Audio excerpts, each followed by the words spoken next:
Assalamualaikum warahmatullahi wabarakatuh. Salam sejahtera bagi kita semua. Perkenalkan, nama saya Hervia Ramadona, Sarjana Komputer, Magister Computer Science. Saat ini saya bekerja di Politeknik Negeri Tanah Laut, program studi Teknologi Informasi sejak tahun 2017.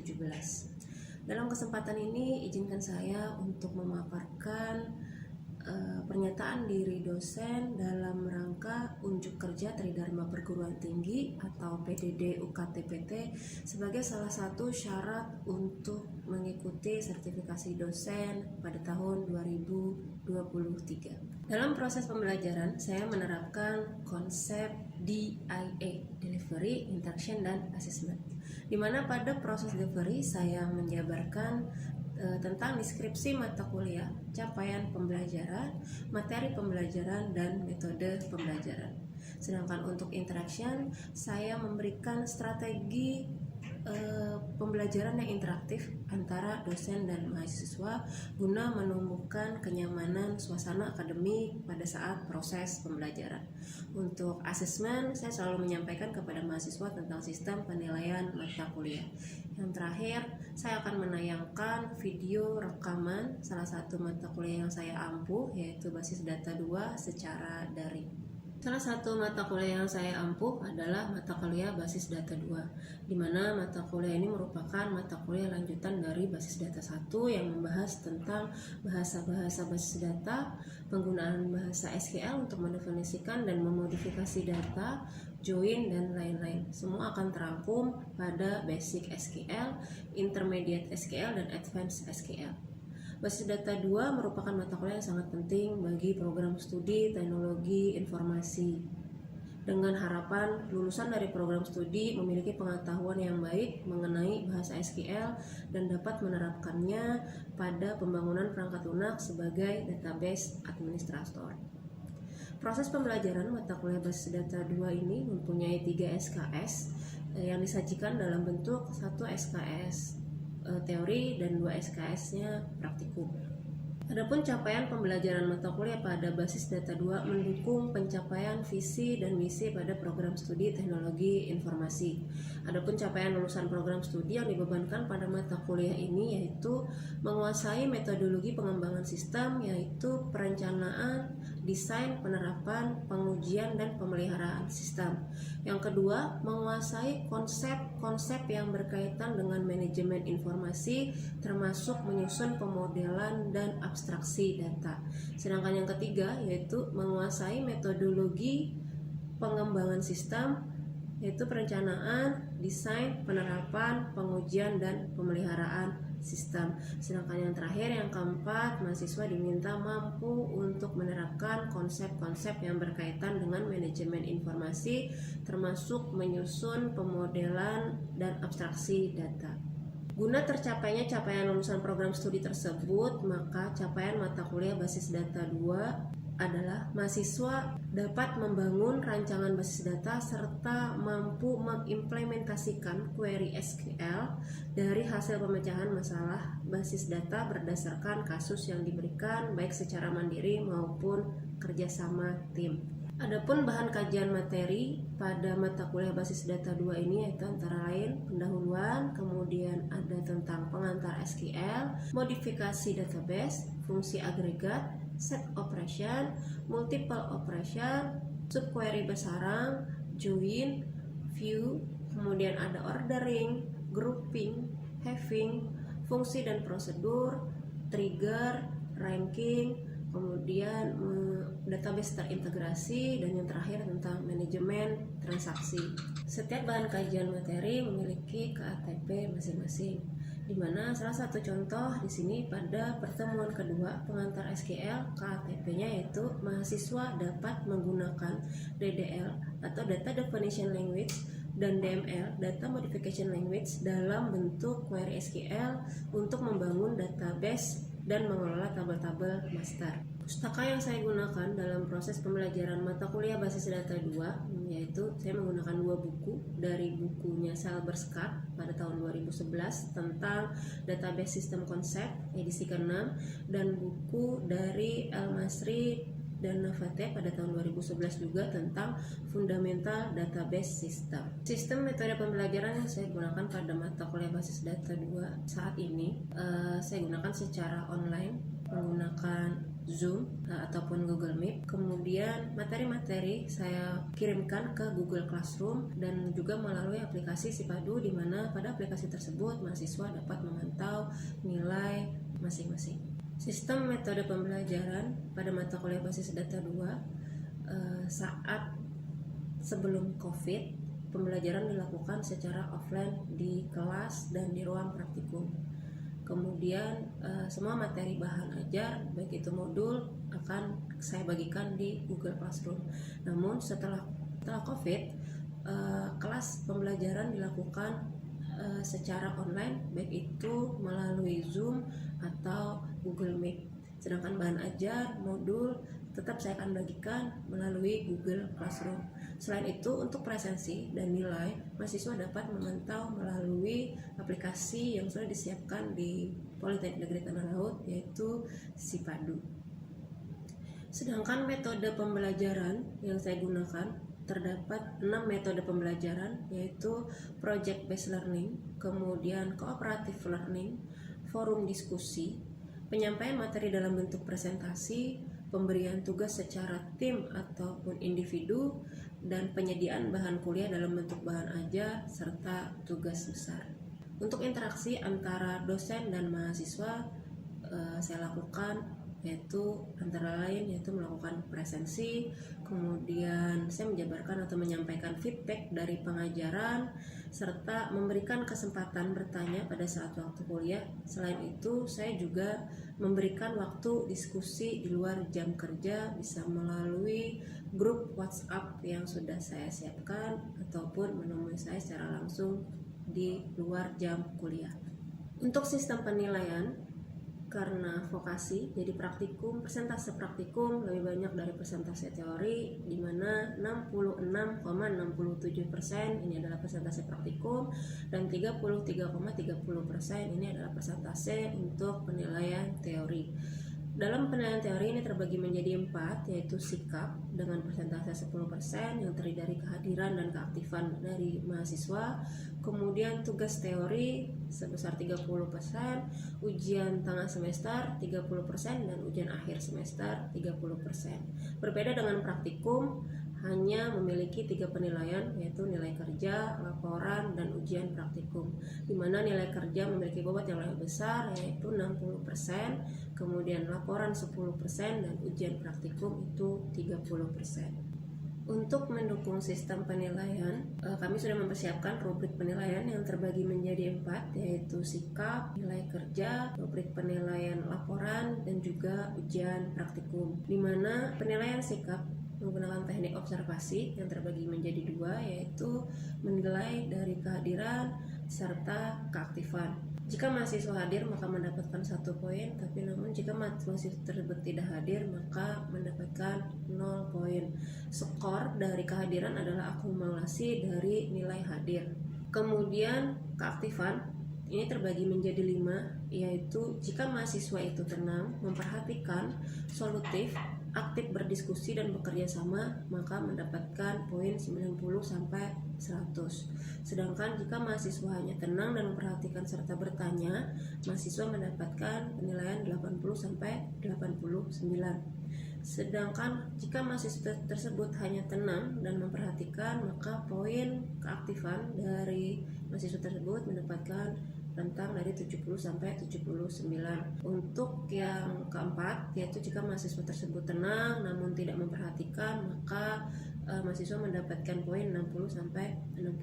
Yang terakhir, jika mahasiswa tersebut tidak tenang dan tidak memperhatikan, maka poin keaktifan mahasiswa tersebut berada pada rentang 0-59. Kemudian rubrik penilaian yang kedua tentang nilai kerja dengan teknik observasi dan partisipasi, di sini terbagi menjadi 4 dengan skor tertinggi yaitu 85-100 dengan deskripsi keterampilan, di mana mahasiswa mampu bekerja sesuai panduan, kemudian bekerja sama dengan baik, solutif, dan mampu mengoperasikan peralatan.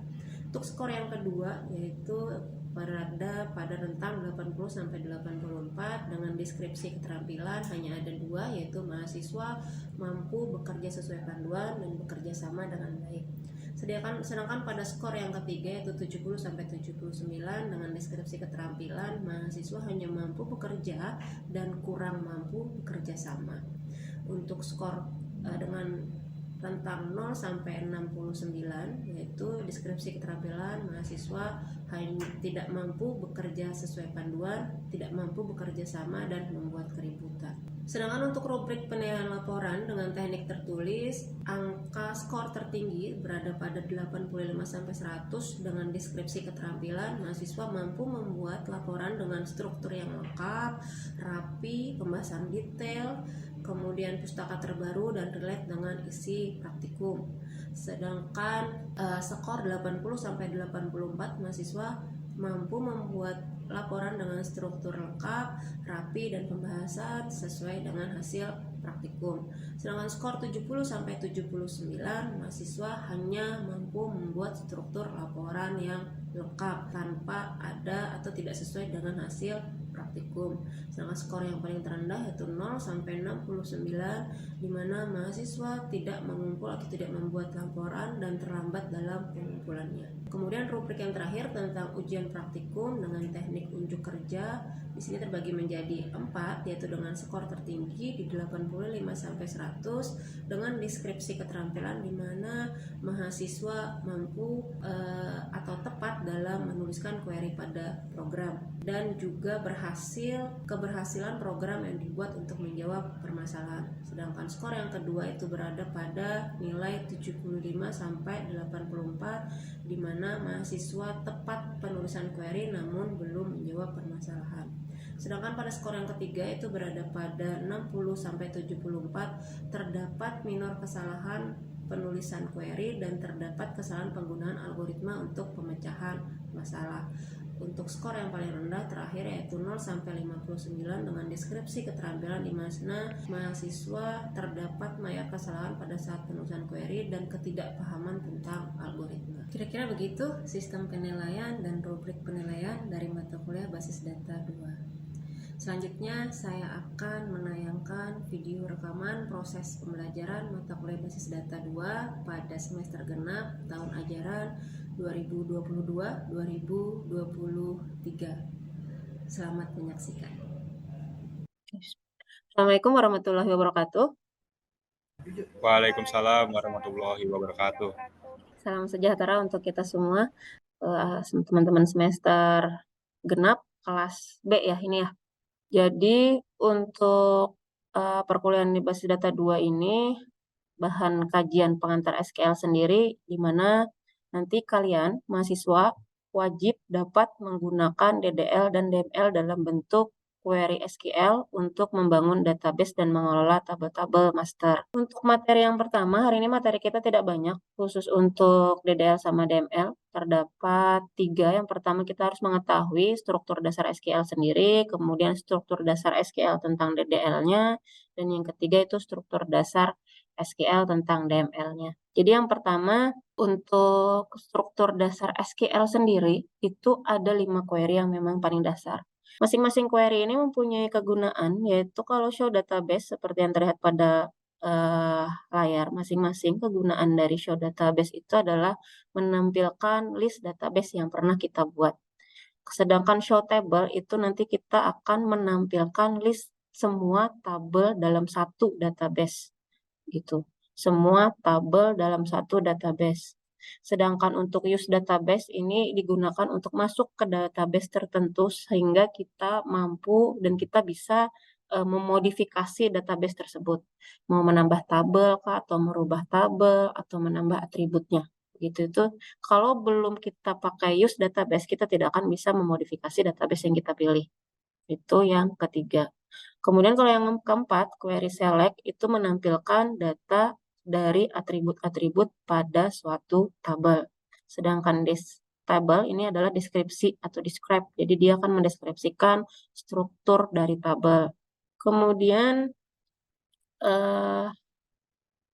ini nanti kita coba praktikumnya. Jadi nanti teman-teman jangan khawatir. jangan bingung dulu ini untuk apa, sebenarnya nanti gimana makainya, nanti kita akan coba praktikumnya. Kemudian yang kedua tentang struktur dasar SQL yang tentang DDL-nya. Tadi yang pertama data definition language itu terdiri dari 9 query. Ya, jadi ada create database, ini digunakan untuk membuat sebuah database baru tergantung dengan kasus masing-masing. Dalam hal ini nanti Ibu mencoba praktikum dengan kasus perpustakaan. Kita coba untuk perpustakaan, ya. Kemudian query yang kedua ini create table berserta atributnya. Jadi pada saat kita meng-create table ini adalah kegunaannya untuk membuat tabel baru beserta atribut dan tipe datanya. Jadi pada saat kita membuat sebuah tabel baru, kita harus menyertakan atribut-atribut beserta tipe datanya dan panjang datanya yang pernah kita uraikan di struktur tabel pada bastard 1. Ya, jadi struktur tabel itulah nanti yang akan kita create tabelnya di bastard 2 ini. Kemudian query yang ketiga itu tentang alter table. Jadi alter table ini sebenarnya digunakan untuk merubah, ya, untuk merubah dari sebuah apa yang mau kita rubah. Kalau alter table-nya pakai add atribut, berarti itu menambah atribut. Jadi kalau misalnya ternyata sudah bikin tabel, ternyata atributnya kurang. Di RD kita atribut dari contoh atribut dari entitas dosen itu ada 5, tapi ternyata pada saat kita meng-create tabelnya, kita hanya menyertakan atributnya itu 4. Nah, itu kalian tidak perlu menghapus tabel, tapi kita bisa menambahkan atribut menggunakan query alter table, nama tabelnya apa, menggunakan query add atribut. Pun begitu untuk menghapus atribut pada suatu tabel. Ternyata atributnya salah nih Bu. Nah, kita bisa menggunakan query alter table dengan drop. Tetap alter table, nama tabelnya apa, kemudian drop yang mau di drop, yang mau dihapus, ini atribut yang mana. Begitu. Kemudian yang kelima, ini adalah alter table untuk memodifikasi tipe data dari sebuah atribut pada tabel tertentu. Jadi kita menggunakan alter table, nama tabel, kemudian kita modify nama atribut yang baru sama nama atributnya apa, kemudian tipe data yang baru. Contoh, pada saat kita membuat sebuah tabel dengan atributnya misalnya NIDN gitu ya, atributnya NIDN dari dosen, ternyata tipe data dari NIDN itu sebenarnya integer, semuanya angka. Semuanya angka. Terus kalian salah satu contoh Mila ya, Mila mengisikan tipe datanya itu char atau varchar. Nah, pada saat kalian mau rubah, yang dirubah itu langsung new data types-nya, tipe data yang barunya aja. Jadi alter table, nama tabelnya modify, nama atributnya tadi NIDN, langsung tipe data yang baru, NIDN integer. Gitu. Itu untuk merubah tipe data suatu atribut pada tabel tertentu. Kemudian query yang keenam ini adalah alter table untuk merubah struktur atribut. Jadi bisa menggunakan alter table, change, atribut name sama atribut name apa, kemudian new atribut sama new tipe data ini jika yang dirubah lebih dari 2 komponen, 2 jenis gitu. Atributnya dirubah sama tipe datanya dirubah. Nanti kita coba. Kemudian untuk query yang ketujuh, ini tentang rename, merubah nama tabel. Kita tetap menggunakan alter table. Jadi struktur dasar SQL yang paling dasar dalam DDL ini alter. Jadi alter itu bisa merubah untuk semua. Jadi alter table, rename tuh nama tabel yang baru. Ini untuk merubah nama. Nah, yang ke-8 dan 9 ini untuk menghapus. Jika kita ingin menghapus tabel, bisa menggunakan query drop table. Nama tabelnya apa? Kalau misalnya kita mau menghapus satu database itu, kita menggunakannya drop database. Gitu. Jadi ini query dasar yang memang harus kita ingat. Gitu. Karena basis data ini tujuannya kan nanti digunakan untuk kalian bisa supaya membangun aplikasi pada bahasa pemrograman apapun itu. Pasti nanti menggunakan database, mau pom webnya kah, mau visualnya, atau apa namanya, Java ya. Nah, itu juga pasti pakai database. Nah, ini yang struktur dasar SQL, DDL. Kemudian yang kedua, yang terakhir, yang ketiga, ini adalah struktur dasar SQL yang DML, Data Manipulasi Language. Jadi, yang namanya data manipulasi, ini digunakan untuk merubah atau menambah atau menghapus atau mengupdate sebuah data tabel gitu atau atribut. Jadi di sini ada 3 query dasarnya, yaitu insert untuk memasukkan data baru dalam sebuah tabel. Kemudian yang kedua itu update untuk merubah nilai semua data pada atribut tertentu dari suatu tabel. Kemudian delete from tabel. Jadi ini menghapus data dari suatu tabel. Ini DDL. Jadi nanti kalau kita sudah membuat sebuah database dengan query create database, kemudian kita pasti menggunakan database, jadi pakai query use database, apa nama databasenya, kemudian baru kita membuat sebuah tabel di situ. Create tabel data dosen, contohnya gitu ya, create tabel data dosen atau create tabel mahasiswa.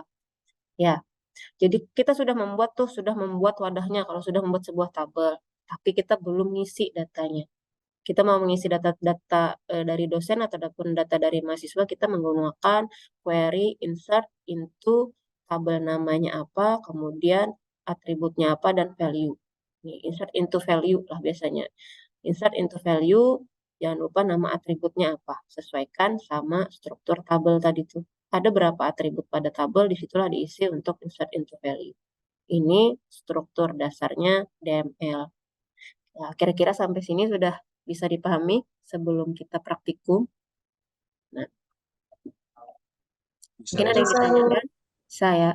Misalkan nanti kita praktikumnya tetap ya, kalau semester 1 pada basis data 1 kita sudah menggunakan XMPP dan itu masih berbasis GUI, Graphic User Interface. Kali ini di basis data 2 kita menggunakan basis data 2 ini menggunakan command prompt. Ya, command prompt. Jadi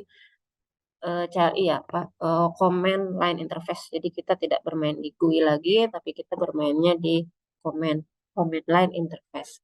Jadi di sini ada contoh untuk menampilkan nih menggunakan show database.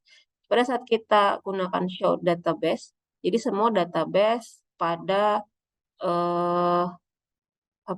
XMPP kita ataupun itu muncul dia.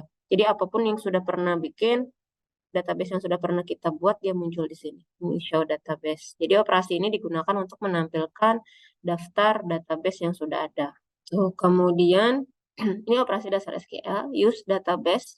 Ini operasi ini digunakan untuk mengakses suatu database menggunakannya sehingga dapat memodifikasinya. Setelah kita show database, kalau misalnya database-nya sudah ada, kita gunakan use kalau kita mau memodifikasinya. Tapi kalau misalnya kita belum ada punya database-nya, berarti harus dilakukan sebelum kita punya database-nya. Setelah show, kan tadi show database, kemudian sini muncul nih semua database kita. Tapi ternyata database yang mau kita bikin belum muncul di sini. Berarti kita harus melakukan perintah create. Kemudian di operasi dasar SQL untuk show table. Jadi operasi ini digunakan untuk menampilkan daftar tabel yang ada pada database. Jadi di sini menggunakan show table, semua tabel kita munculkan.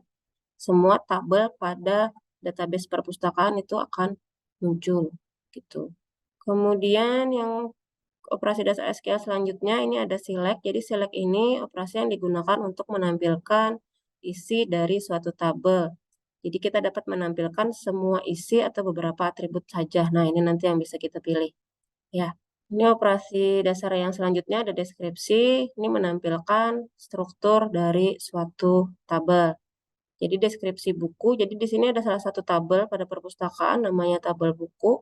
Nah, di sini muncul ada field, type, null, key, sama default. Jadi fieldnya ini adalah atribut. Jadi atribut pada database buku, atribut pada database perpustakaan pada tabel buku ini ada 5 atribut. Tipe datanya ada integer, varchar, ya. Kemudian primary key dari field ini adalah ID buku. Ya. Nanti ini materinya bisa kita baca, mungkin kita langsung lanjut aja ke praktikumnya. Query yang pertama, apa yang harus kita lakukan untuk menampilkan semua database? Query yang harus show database. Pakai S atau tidak nih? Databases atau database? Pakai S, Bu. Pakai S. Nah, di sini muncul ya. Jadi database dalam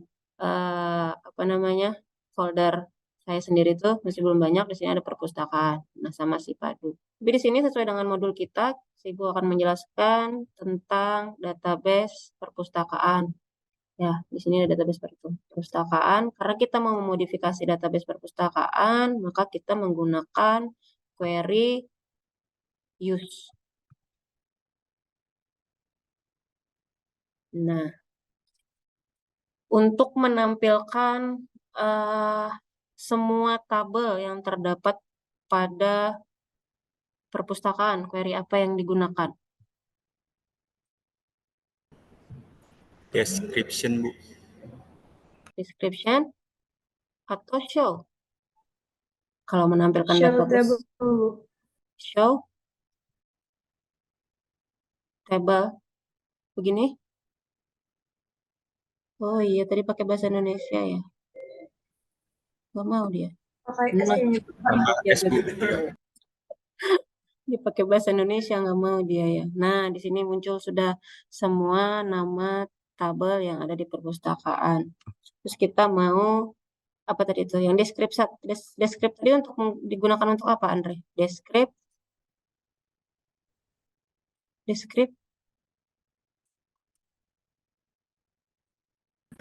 Akan menampilkan isi dari atribut tabel buku VIA, Bu. Oh iya. Oke, betul sekali ya. Itu menampilkan semua deskripsi pada tabel buku VIA. Kemudian kalau untuk menampilkan isi dari data buku, ada yang masih ingat query-nya? Menampilkan semua isi yang ada pada data buku. Data bukunya Select bintang from.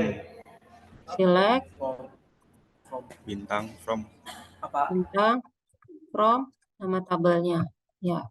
Nah, jadi di sini sudah terlihat bahwa data yang terdapat data yang terdapat pada tabel buku VIA itu ada 6 data gitu. Kalau misalnya kita hanya ingin menampilkan data tertentu, kalau fungsinya query-nya menggunakan bintang, berarti nanti semua atribut akan muncul. Tapi kalau misalnya kita akan atau hanya ingin menampilkan atribut-atribut tertentu, contoh mau menampilkan nama judul sama penerbitnya aja, berarti kita bisa menselect judulnya. Jadi yang mau kita tampilkan query-nya itu apa? Select judul, kemudian koma select penerbit, kemudian tahun misalnya ya. From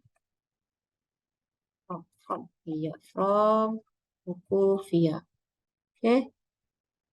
Nah, nanti sini akan muncul 3 atribut aja gitu.